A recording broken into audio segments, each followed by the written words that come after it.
Jack Ryan returned last fall for its second season, introducing the character of Mike November, as played by Michael Kelly. Here with me now, I'm Riley Chow of Gold Derby, and we should really get to talking about Jack Ryan because that's what we're here for. But first, I just have to say, this is actually your 7th interview with us at Gold Derby, and I feel like that has to be a record. But hey, it means for 7 years straight, you've been making great television that we want to talk about. So thank you. Thank you, man. It's such an honor. All right. Now, the last time that I talked to you, I asked what you had coming up next. And you said, oh, I've just been cast in Jack Ryan. And then you're like, oh, wait, actually, I don't think I'm allowed to say that. So we cut that part out of the interview. Not a big deal. But, that kind of got me wondering, what is it like being an actor and you can't really talk about what you do? Like, you're in the world of Jack Ryan where people, they ask, what have you been filming? And you're like, oh, actually, I can't talk about Jack Ryan. I can't tell you what happens to Doug on House of Cards, etc. It's tough, man, because, fortunately for me, I've been involved with some great projects, and to not be able to talk about them is, it's tough, man, because you're most of the time very proud of what you're doing. So to have to keep secrets, maybe I tell my family and my brother, who's my best friend next to my wife.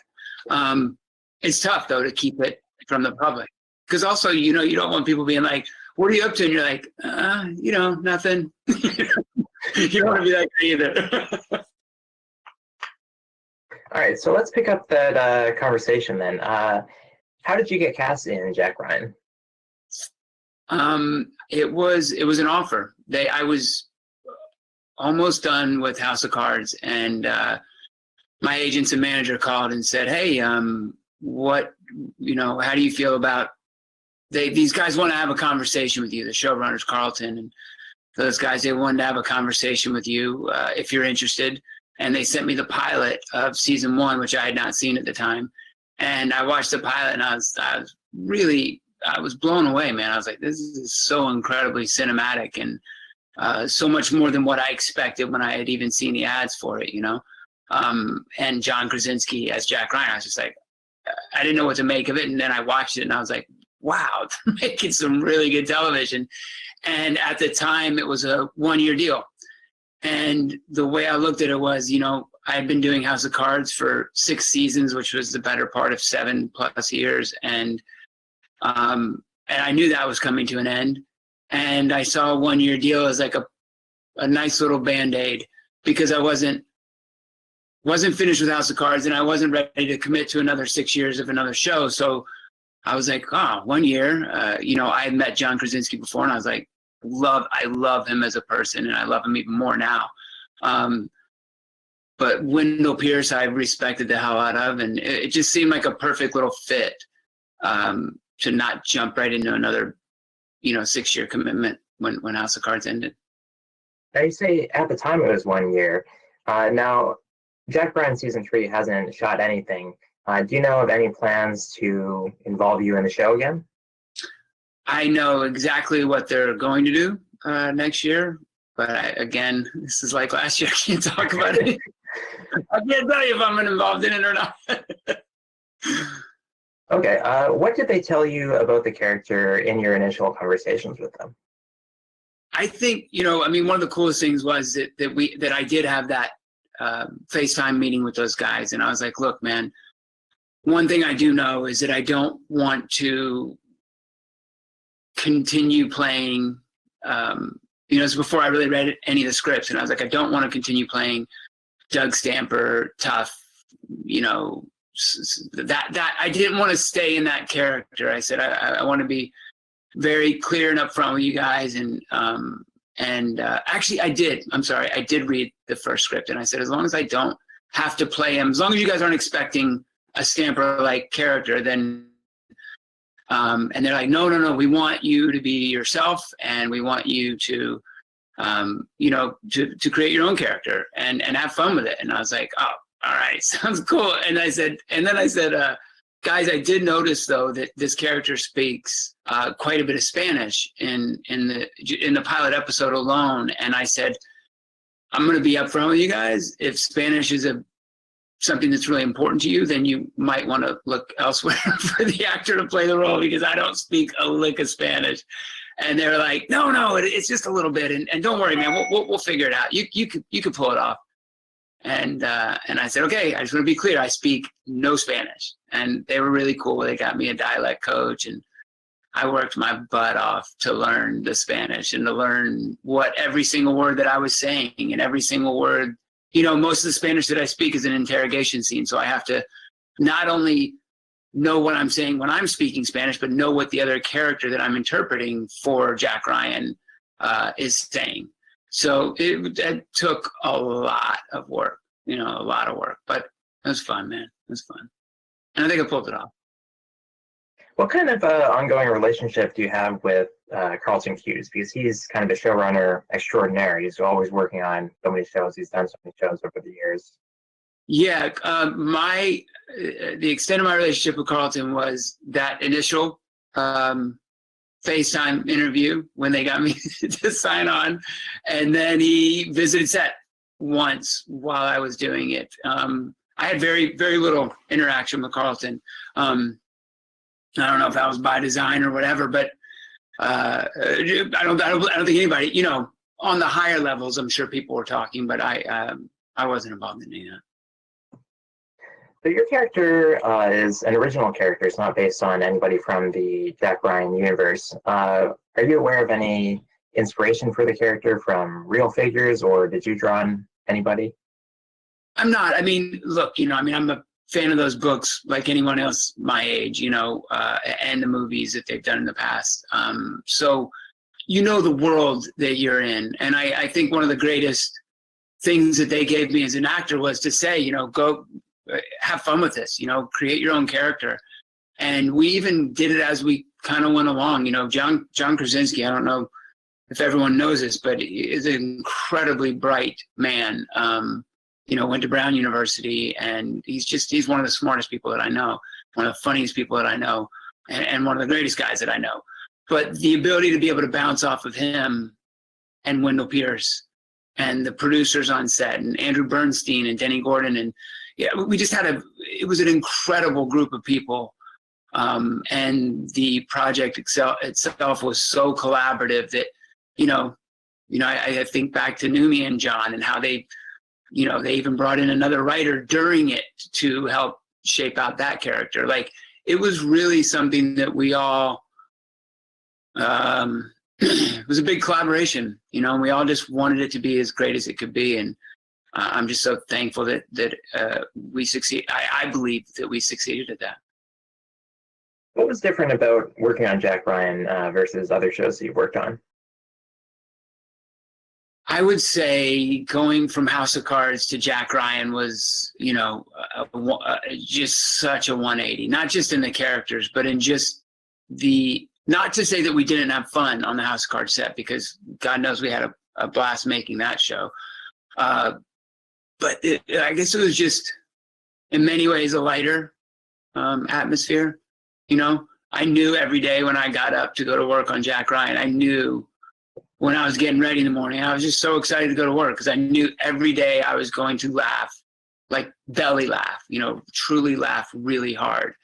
And we weren't making a comedy. It's just the people around. It was just so much fun.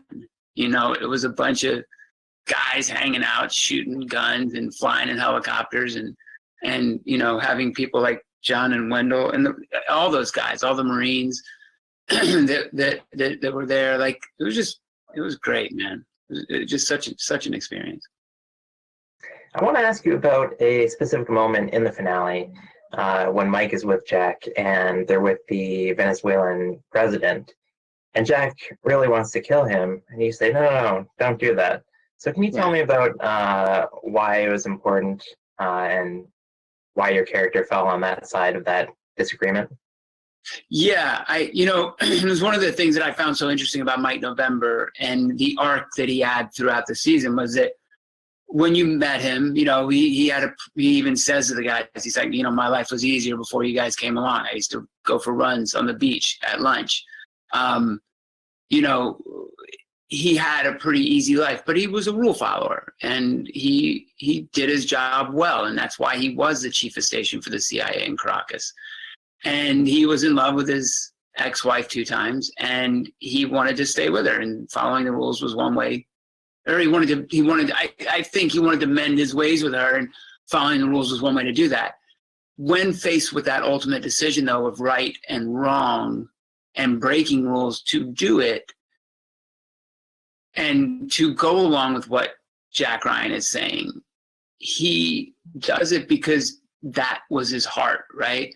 But when it comes time for the ultimate, at the end, he knows that the people of Caracas are going to storm that palace when we fly out of there on that helicopter. He knows that those people are going to take care of, he knows those people are going to go in there and they're going to kill the man. So why put Jack in any further, for any further danger with his career? I'm pretty sure that what we did has screwed us with the CIA anyway, but why put that on him? Why, he could be charged with murder at that point. That is not something you can do. You cannot assassinate another leader of a country. So he knew the right thing to do, even though his heart took them to go on this mission in the first place. He knew that the people would kill him, so he was just like, come on, Jack, let's just get out of here. Let them do the business for you. Yeah, I think it was the right decision. Now, you are going to be on a show called A Higher Loyalty next, or at least that's the book that it's based on. So is that one done filming? It is. We were in Toronto shooting that, and I remember very clearly, like, the first cases of coronavirus were being reported in Toronto when we were getting out of there. And so we just finished that project, I think, in the nick of time. And I'm so glad we did, because I feel like it's such an important project to get out to the American people, no matter what side of the aisle. I'm not going to get political. No matter what side of the aisle you're on, this is just an account of what happened, and a reminder to people that the Russia investigation was a lot more than the way Attorney General Barr wrapped it all up for the American people in that 5-sentence thing that he did. People should read it. It's a big deal, and I think it's something that the American people, the people of this world, will look back on one day and realize the extent to which foreign countries have meddled in the 2016 election, like, plain and simple, and how much the people of the administration or the people around them, however it is, this is just an account of what happened. And I feel like it's a really important message to get out to the people before the next election. You know if that one's going to be on CBS or All Access, or where that one's ending up? I don't. I don't pay a lot of attention to what, I signed on based on Billy Ray, based on Jeff Daniels, based on the writing, based on the project that was presented to me. At the time when I signed on, I was told that it would either be CBS All Access or Showtime, or forget the other thing might be, but CBS All Access, Showtime, and something else. They had a choice of where they could put it, so I don't know where it'll be, but man, it's Brendan Gleeson as Trump, and it's something else, man. It's really cool. Now, something that I've seen you talk about over the last few years in interviews is you mentioned the potential House of Cards spinoff that was designed for Doug, and you said that you're really excited about the premise of it. But what was the premise of that spinoff? Essentially, it picked up. I don't even know if I can or should say, but it was basically like going to pick up. Doug obviously doesn't die at the end of House, the way it was going to be. I mean, this was back even while Kevin was still part of the show, right? And so when it was being discussed, and basically it was going to pick up where Doug ends up in prison at the end of House of Cards, and he meets this young, charismatic young black man in prison, and really takes a liking to this guy, and essentially befriends this guy. Frank helps get them out of prison, and it's him sort of taking this kid under his wing and running him for in his hometown for a small little a small office position, like a city councilman. And but he's got a shady past, and Stamper, of course, has to take care of business the way he does best. And that's where it starts off, sort of. But it was going to be, from my understanding, and like I said, this was, early talks, and I don't know whatever happened, but it was going to be a lighter tone than House of Cards. Much like in the way that Better Call Saul was compared to Breaking Bad, it was going to be lighter in tone like that. Yeah, no, I could not have guessed that's where it would have headed. Now, you were supposed to produce and direct on that show. And in the meantime, you produced an indie, and I just wanted to ask, what projects or how's that going, and do you have plans to direct anytime soon? Not plans to direct anytime soon. I had pre-coronavirus pretty much the next 8 months of my life of work mapped out, and I was not going to be directing. Producing, yes. A friend of mine, Tim Brady, wrote this incredible pilot that I'm working on right now.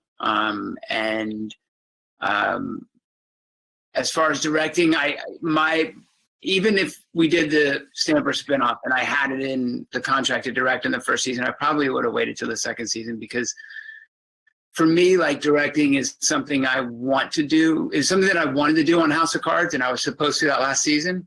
When we went from the 13 episodes down to 8, I was one of the odd men out there. But it's something that I wanted to do because I knew the crew so well, because I knew the show so well at that point in my later years on the show, that I was comfortable. I don't know that I'd want my first directing, my directorial debut, I wouldn't want to come in the first season of a show, especially one in which I was the lead on, it's sort of, to me, like, I don't, it's not something I have to do. I want to do it, but I don't have to do it. You know what I mean? Like, it's something that I feel like I'll grow as an actor if I do it. I'll understand more about the whole process if I do it. But for me, Gary J, God rest his soul, our A camera operator and my dear friend who we lost this past year, he was the main motivator in getting me to direct and inspiring me to direct. And that's, I think that was one of the main reasons I wanted to direct, actually. So it's something I will do one day. It's just got to be the right thing. All right, great. Well, we'll keep an eye out for that and for your next miniseries. And maybe we'll see you again in Jack Ryan. So, Michael, thanks very much for taking the time, as always, to chat with us. Right on, Riley. Such a pleasure, man. All right, and to our viewers, you can watch other Jack Ryan interviews, like with Wendell Pierce, on our YouTube channel, and go to goldderby.com to make your Emmy predictions.